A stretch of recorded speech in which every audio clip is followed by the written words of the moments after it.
Hi, this is Vic at fatenvelope.me, and this is the final video in a series on teacher recommendations. In this video, we'll be talking about how to ask for the recommendation and follow through so that everything goes according to plan. Let's get started with the most important concept, which is simply giving the teacher a lot of time. You want to ask your teacher a couple of months in advance at the minimum, and most of the time they're happily going to say yes. A big no-no is to do not ask them under any circumstances if you can read the letter. There are a few reasons why. First of all, most colleges ask you to sign a form waiving your right to read a teacher recommendation. You actually have a legal right to do this, and the colleges have to ask you to give up this right because they don't want the teacher to feel inhibited about what they write about you. The other thing is asking a question like this makes the teacher feel like you don't trust what they have to say, and that's not going to reflect well on you. If you've done a good job at building the relationship and setting yourself apart, you should have no reason to worry about getting a great recommendation. I think that you just need to put in the time ahead of time, and then that's what's really going to carry you through at the end of the day.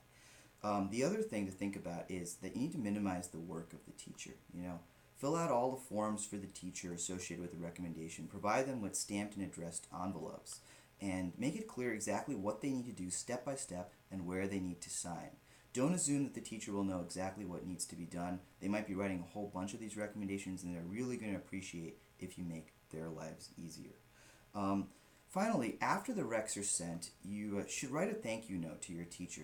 They've put in a lot of time on your behalf, and it's good to be appreciative of this. And the other thing is that keeping the relationship strong is always a good thing. If you want to transfer or reapply sometime down the road, you might need to ask for another recommendation. And you want to keep the relationship strong for this reason. So, these basic principles sounds pretty straightforward, right? But they will really set you apart because so many students are just not considerate of the teacher's time, and if you are considerate, it will really make you look good. So, for additional information on teacher recommendations and the college admissions process in general, I recommend that if you haven't already done so, you get my free written report. It's got all kinds of information, www.fatenvelope.me, and all you have to do is enter your name, your email, and your grade level. You'll get it emailed to you right away, and you'll also be signed up for a free newsletter which features valuable tips on how to get into the college of your choice. We're never going to share your email with anyone, and you can unsubscribe at any time, so there's no cost and no commitment.